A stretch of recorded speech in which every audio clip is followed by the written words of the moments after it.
Welcome to LearnEnglishPodcast.com, the channel where we turn classroom knowledge into lively, real-world English. I'm Wason, a longtime teacher who still loves the buzz of a good conversation, and I'm pumped to help you reply faster without fear today. Hi everyone, Lydia here, equally thrilled. If you understand English but find yourself tongue-tied when the spotlight hits, stick around. We'll explore practical tricks, show American-style examples, and practice quick question forms you can copy during coffee breaks or Zoom meetings. So Lydia, first question. Why do many learners freeze even when they know the right words? Is the issue simply vocabulary gaps? Or is something deeper happening inside the brain when we're suddenly pushed into a live, unpredictable conversation chat? Great question, Wason. Most students juggle 3 hidden weights, translating from their first language, obsessing over perfect grammar, and lacking repeated spoken practice. That triple load burns processing time. By the moment they craft a flawless sentence, the conversation has sprinted to the next topic. Right. Translation is the heaviest weight. Instead of thinking English thoughts, learners translate line by line, doubling mental steps.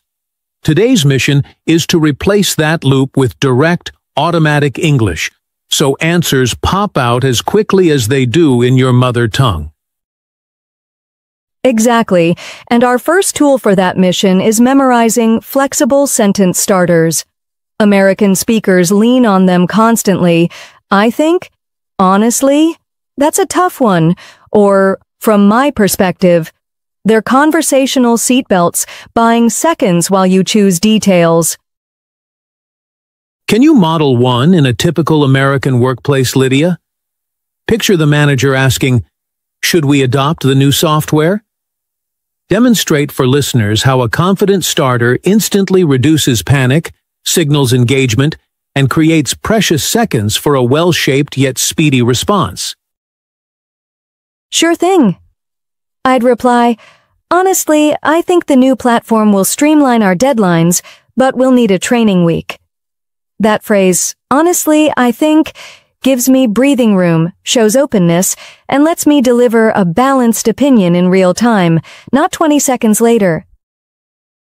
Love it. How about a casual setting? Suppose a friend asks, "Is Chicago fun in winter?" Many learners freeze because they want a perfect tourism review. Could you craft a starter plus concise answer that feels friendly without turning into an essay? I could say, actually, Chicago's winter is brisk, yet the holiday lights make downtown magical. Just dress warm. That reply is under 10 seconds, still informative, and my starter actually buys reflection time while sounding natural, almost like a native detour phrase Americans use daily. So, tip 1 locked in. Collect 5 to 8 versatile openers. Practice them aloud until they slip out automatically. They'll rescue you during presentations, small talk, and interviews because you're never starting from a blank screen. Your starter is preloaded and reassuring. Tip 2. Dropping now. Stop the translation carousel. Instead of converting I don't know word for word, train yourself to fire off ready English chunks like I'm not sure, could be, or hard to say. The brain loves chunks. They travel faster than individual bricks. Lydia, let's run a quickfire drill to showcase zero translation response. I'll drop everyday questions and you'll answer before your bilingual brain even wakes up. Scenario 1. At the coffee counter, the barista asks, "Room for cream?" Ready? 3, 2, 1, go. No thanks. Black is perfect. That's it. One complete English chunk, zero mental detours. Notice how I both acknowledged the request and set a polite boundary, staying friendly and efficient, all within a single smooth sentence under 10 seconds. Great. Scenario 2 for our flash drill. A coworker leans over and asks, "Got a minute to brainstorm some fresh marketing angles?" Listeners, freeze this audio, speak your answer, then resume. Lydia, model the zero translation reflex for us. Timer is running. Sure thing. Give me 30 seconds to save my spreadsheet. That's another direct chunk. I acknowledged, delayed politely, and kept things friendly. Short, clear, and instant. Exactly what real American workplaces appreciate when time is tight. Listeners, schedule 5 micro-scenarios every day.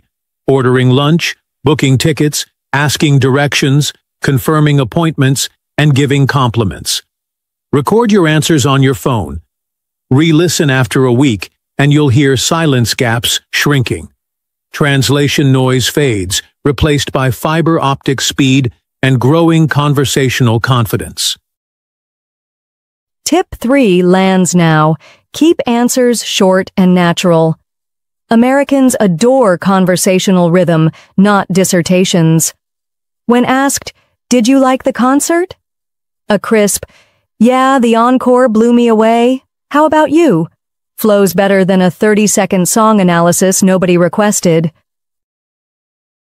Lydia, let's put concise replies under the microscope. Please craft 2 examples. 1 small talk line about the weather and 1 quick status update in a morning meeting. Keep each under 12 words, but make them sound friendly and informative, something an American coworker would genuinely say. Weather small talk. Sunny but breezy. Perfect patio lunch weather today. Meeting status. Reports on track. Final graphs arrive tomorrow morning. Both under 10 words, yet friendly and informative. Brevity buys you breathing space for the next smart contribution while keeping American conversational rhythm humming. So, practice trimming extra clauses. Replace, "I went to the grocery store because I needed ingredients for dinner," with "grabbed dinner supplies earlier." You'll sound decisive, not robotic, and you'll have spare seconds to craft a follow-up question that deepens connection. Tip 4 is my personal favorite, speed drills. Imagine interval training for your mouth muscles. Set a 30-second timer and answer rapid prompts. Favorite childhood snack, latest app discovery, weekend goals, without pausing. The relentless ticking forces instinctive English and banishes analysis paralysis. Lydia, let's translate theory into action. Please detail a 3-step speed drill routine that any listener can run tonight using only a smartphone voice recorder.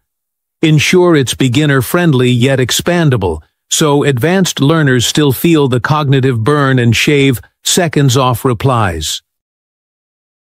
Step 1. Open your voice recorder and list 10 everyday questions. What's for dinner? Favorite podcast? Weekend plan? Step 2. Hit record. Answer each in under 8 seconds, no stopping. Step 3. Play back, note any pauses, then repeat with fresh questions until responses flow. Want to spice it up? Swap recordings with a study buddy. Hearing unexpected questions jolts your reflexes and mirrors real conversation. Plus, friendly competition adds fun. Who can answer 10 prompts fastest without filler like or Keep score, celebrate progress. Quick pit stop. You're tuned to LearnEnglishPodcast.com, the channel committed to practical fluency. If this content helps, hit like so the algorithm sends it to more learners who want lightning fast English replies. Now, let's shift into listening skills, our 5th and final tip. Tip 5. Sharpen your ears to accelerate your tongue. The faster you comprehend incoming speech, the quicker you can respond. Think of listening as downloading data. A high-speed download means instant access for your speaking processor to upload an answer. Wason, Many students play podcasts while cooking, which helps a bit, but we need intentional workouts. Could you share 2 focused listening drills that sharpen comprehension of American speed and slang, rather than letting audio float by as pleasant background noise? First drill, movie shadowing. Select a 60-second clip with lively dialogue, play 2 seconds, pause, mimic every word, intonation, and all. Second drill, transcription sprints. Listen to a short news segment at normal speed, jot what you hear, then compare with the official transcript. I recommend a listening log, date, clip title, minutes, errors noted, self-score from 1 to 10. Over time, the error count drops and the self-score rises. When you see numbers improving on paper, confidence spikes and the habit sticks like morning coffee. Solid. Before we wrap, let's address mindset. Learners often choke because they fear mistakes more than dentists. Yet perfection is a myth. Listen to any live interview and you'll catch native stumbles. How can students flip errors into stepping stones rather than career-ending catastrophes? Adopt the skateboard rule. If you're not falling, you're not learning new tricks. Set a daily, good mistake goal. Maybe mispronouncing a new idiom in public. Celebrate with a fist pump when it happens. The brain rewires fear into curiosity, and speed blooms naturally. Great analogy. I'd add a reflection journal. After conversations, jot the mistake, write the corrected version, and note what you'll try next time. That tiny ritual turns embarrassment into a roadmap, ensuring each slip translates to faster, cleaner replies tomorrow. We're nearing the finish line, so let's prime listeners for a rapid recap. Grab a pen, open your notes app, or simply lean back and let spaced repetition do its magic. Hearing the essentials one more time locks them into long-term memory effortlessly. Key takeaway 1. Sentence starters. Memorize flexible openers such as, honestly, I think, that's a good question, and from my perspective. These phrases buy vital thinking seconds, signal engagement, and establish a friendly American tone in both pizza chats and quarterly presentations. Takeaway 2. Ditch translation loops. Train your brain to label objects and actions directly in English. Charger, unmute, refill water. The fewer bilingual detours, the faster your response, just like taking the express lane on a packed freeway during rush hour. Takeaway 3. Keep it short and natural. Trim excess clauses, lean on contractions, and toss the conversational ball back with a follow-up question. Americans value rhythm. Rhythmic chats feel engaging and leave mental space for witty comebacks or deeper inquiries. Takeaway 4. Speed drills. Leverage 30-second timers, flash question decks, or voice assistant chats to force rapid-fire replies. Consistency trumps duration. 5 daily sprints easily outperform a single weekend marathon, embedding quick conversational reflexes deep into your resilient, long-term speaking muscle memory. Takeaway 5. Active listening. Shadow movie clips, run transcription sprints, and track comprehension scores in a listening log. Faster input processing equals faster output. Think of it as upgrading your brain's Wi-Fi, so responses upload the moment the question finishes. Final mindset gem. Celebrate mistakes. Treat each stumble like a badge, not a bruise. A good mistake journal transforms embarrassment into tangible data, rewiring fear into curiosity and clearing the mental traffic that normally downshifts spontaneous English replies to a crawl. Action plan. Tonight, pick one takeaway, perhaps mastering sentence starters, and drill it for 10 focused minutes in front of your mirror. Tomorrow, stack another. Layer by layer, you'll climb to conversational cruising speed without scheduling those exhausting, unrealistic 8-hour cram sessions.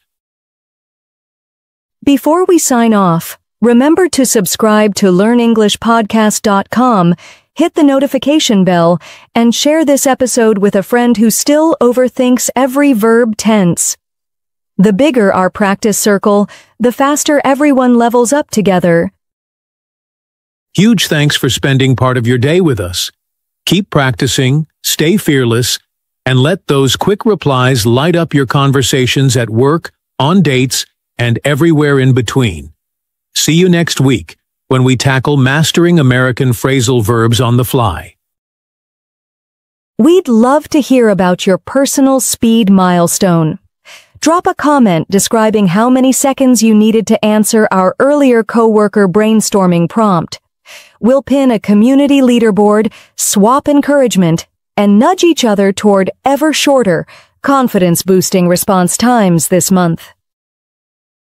Want extra accountability? Tag us in a short video demonstrating your latest 30-second speed drill. We might feature your clip in a future episode, turning your personal practice victory into inspiration for fellow learners navigating the same fluency journey worldwide.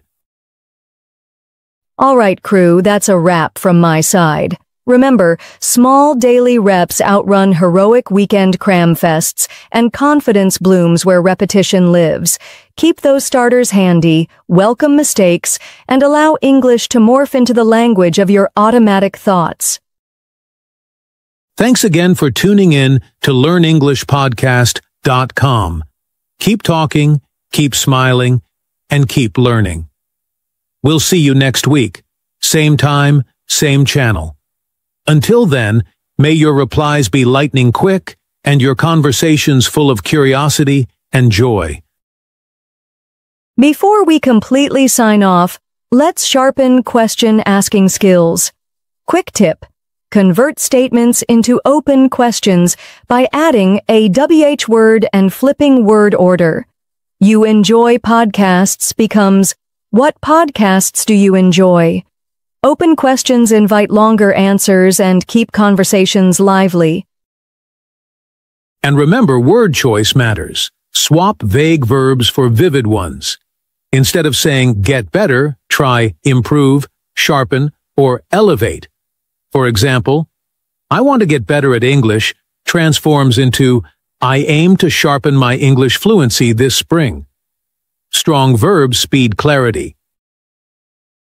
Let's squeeze in one last practice challenge. During your next grocery run, greet the cashier with a short opener.